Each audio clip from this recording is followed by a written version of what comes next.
সোমবার যুদ্ধবিরতির চুক্তি করে থাইল্যান্ড কম্বোডিয়া।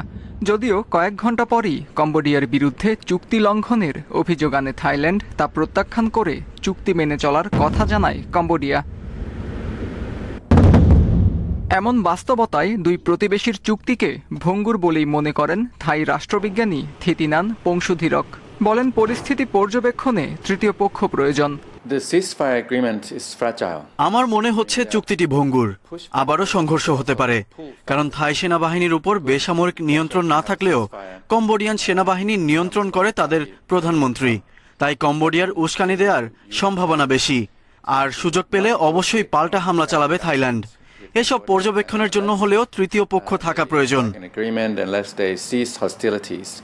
থাই কম্বোডিয়ান সেনাদের উপস্থিতিতে এখনও উত্তপ্ত সীমান্ত। সেখানকার পরিবেশ দীর্ঘ যুদ্ধবিরতির জন্য অনুকূলে নেই বলেও মন্তব্য করেন এই অধ্যাপক। আপনি সামাজিক যোগাযোগ মাধ্যম ও দুই দেশের স্থানীয় গণমাধ্যমগুলোই দেখুন। জাতীয়তাবাদ চেতনার কারণে মানুষ কতটা বিক্ষুব্ধ সেটা স্পষ্ট হয়ে যাবে। আমার মতে এটা খুবই উদ্বেগজনক।